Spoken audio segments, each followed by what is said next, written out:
Excelsior! Now, hello boys and girls. Welcome back to our program.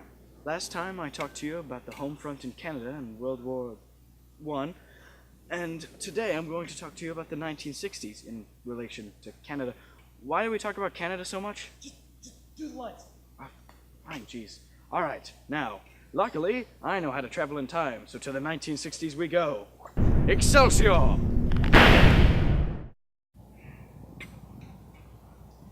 You there, what are you doing? Oh, I'm just showing patriotism to a new flag, eh? New flag, eh? Tell me something about it.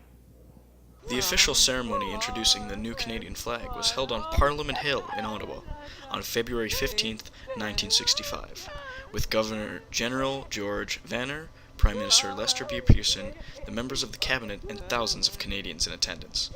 The Canadian red ensign bearing the Union Jack and the Shield of Royal Arms of Canada was lowered, and then, on the stroke of noon, our new maple leaf flag was raised. The crowd sang the national anthem, O Canada, followed by the royal anthem, God Save the Queen. The adoption of the maple leaf flag was a symbolic step towards a country that was more than just another part of the British Commonwealth. Well, that's real interesting. Where'd the hoser go? Now tell me about Trudeau-mania. What do I look like? Some sort of Canadian encyclopedia? Yeah. Pearson's successor was Pierre Elliott Trudeau, a new kind of political figure for Canadians. He was very relaxed and irreverent in comparison with previous leaders, who had seemed formal and too serious. He was known for arriving at the House of Commons in flashy sports cars, whilst wearing sandals and an open-necked shirt. He's a well-known bachelor until marrying in 1971. He dated celebrities such as Barbra Streisand and Leon Boyd. He was often found joking with reporters, sliding down banisters and pirouetting, which could be considered a ballet spin behind the Queen's back and in front of the cameras. Canadians loved him. He managed to capture their imagination like no other politician had done before. Crowds of admiring followers would swarm to him in public appearances. Young people responded to him as if he was a rock star. Trudeau-mania gripped the nation. Thanks for the info about Trudeau-mania. God damn, I love my country.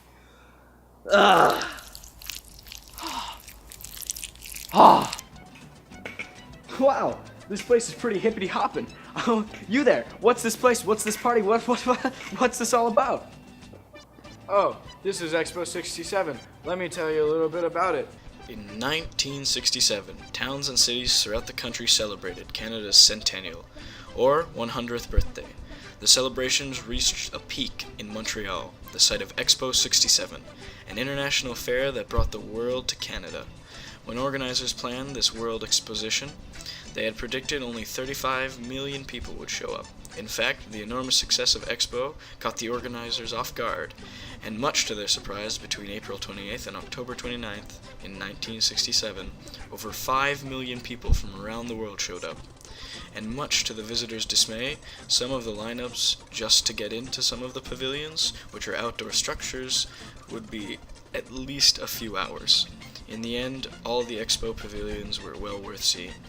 It was filled with glamour and excitement that seemed to define a new positive spirit of Canadians, and towards them as they celebrate 100 years as a nation. Hi there. Who might you be? I'm just a normal guy. I found these glasses on the road. I guess you could call me a smart guy. What can you tell me about the 1960s? Like, what's happening here? Socially, I mean. First, let's talk about counterculture. By the early 1960s, adults were beginning to accept that teen culture had formed after World War II as a result of the baby boom. Over half of the population of North America was under the age of 25 by 1965. The numbers of young people in North America and Western Europe created a more powerful youth culture. This was known as the Youthquake. This all began with the British invasion, which was led by the Beatles. Boys grew their hair out longer, and girls' skirts became shorter. This was the start of the hippie phenomenon. Large numbers of youth embraced rock music, psychedelic clothing, sexual promiscuity, and experimentation with drugs as a protest against mainstream society, with slogans such as "Make Love Not War" and "Turn in Tune and Drop Out." They strove to be different from previous generations. The youthquake showed the Canadian governments that young people were becoming more politically aware.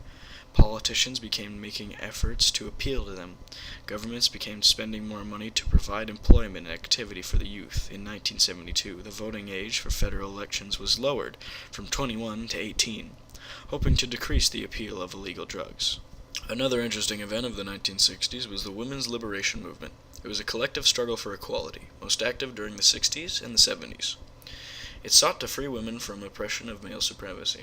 In 1964, Representative Howard Smith proposed to add a prohibition on gender discrimination in the Civil Rights Act.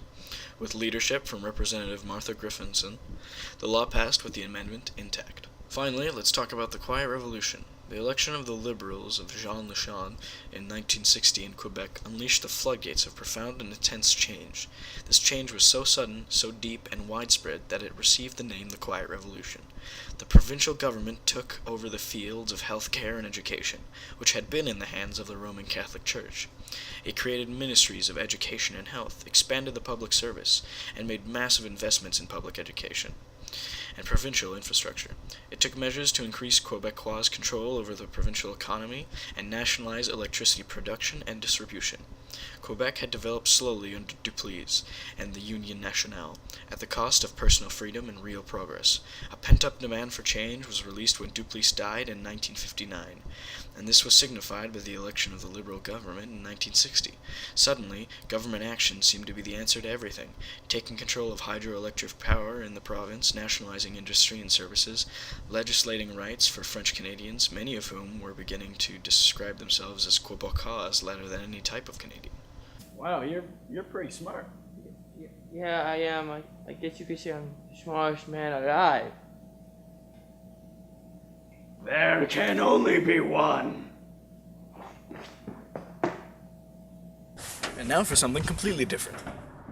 In the 1950s, Canadians had fallen in love with cars and had bought over 3.5 million of them. For people living in the suburbs, a car was an essential part of life. This fascination with new age developments in technology, which carried right through to 1965, when a landmark agreement occurred with the United States, which transformed Canada's tiny car-making industry into a world leader. The Auto Pact created thousands of Canadian jobs and was the backbone for a generation of economic growth. But the Auto Pact was also tied to Canada's fortunes more closely than ever to its southern neighbor. Following the Second World War, suspicions of growing Soviet influence engulfed the Western world. The Cuban Missile Crisis began on the 14th of October in 1962, when an American U-2 spy plane flying over Cuba photographed the construction of several missile deployment sites.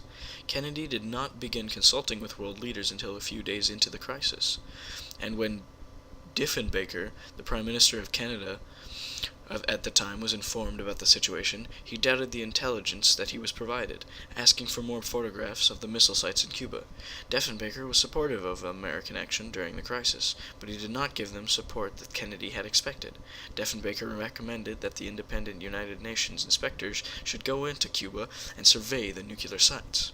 He refused to put Canadian troops on alert, and deliberated for several days over raising the military awareness level to DEFCON 3, as Kennedy had requested. Eventually, Diefenbaker did agree to put Canadian troops on alert, as all other NATO members supported a proposed blockade and agreed to aid the United States if an attack occurred. Diefenbaker believed that Kennedy's arrogance had endangered North America and could have resulted in nuclear war. The Cuban Missile Crisis was the most heated moment of the Cold War, as these two hegemonic superpowers struggled for ideological dominance, and the world lived in fear of nuclear destruction. In 1966, Pearson, a Canadian politician and leader of the Liberal Party, introduced Canada's system of Medicare. The struggle for government-funded medical care had started many years earlier, in Saskatchewan. At that time, Canadians who fell seriously ill could see their life savings wiped out on a medical care. Somewhere depended on charity or faced with debt or bankruptcy to pay medical bills. Despite its complete reluctance for most doctors, though, despite opposition, Saskatchewan's Premier, TC Tommy Douglas, introduced a complete Medicare program that allowed all people in the province to seek medical treatment without paying directly out of their own pockets. When a bill was passed in Saskatchewan in 1962, it proved to the rest of the nation that a medical care system was possible. In the same year, Tommy Douglas left provincial politics and became the leader of the Democratic Party. Fearing that the NDP might capture votes with a campaign for national Medicare, the Liberals added health care to their party platform. As a result, the National Medical Care Act was passed in 1996. I'm under fire! Hello, I'm Sir Learnsalot, and I'm your support. Now what are you doing here? I'm fighting a war, what does it look like? Tell me about this war you're fighting.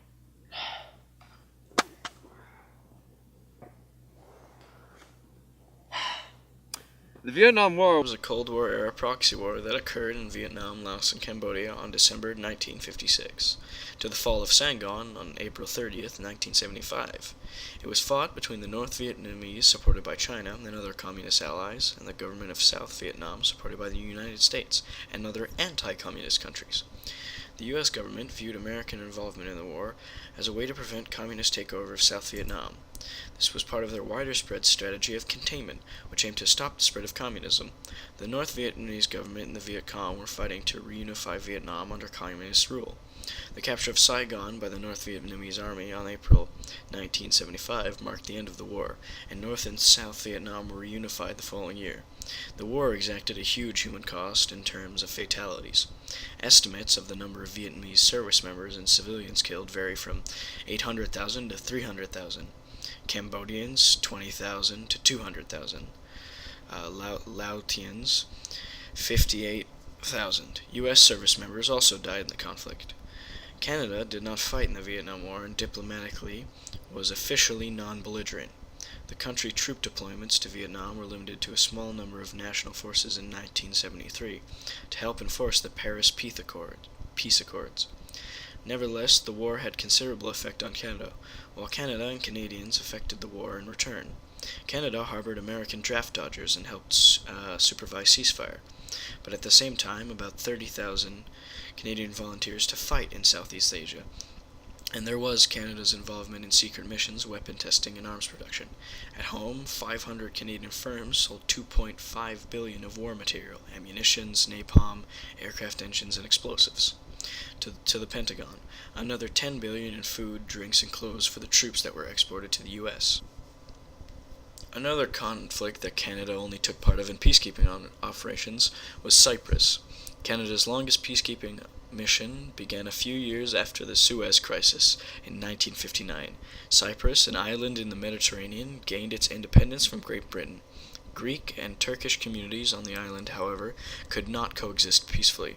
By 1963, fighting had broken out between the two groups.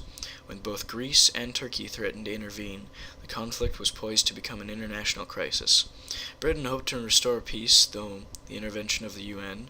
Subsequently, UN troops, including Canadian contingent, were stationed in Cyprus to keep the peace. The Canadian troops were often associated and regarded as British, because no objection from the Turkish or Greek communities, as they were seen as essentially neutral. Wait, I'm in a war zone? Yeah.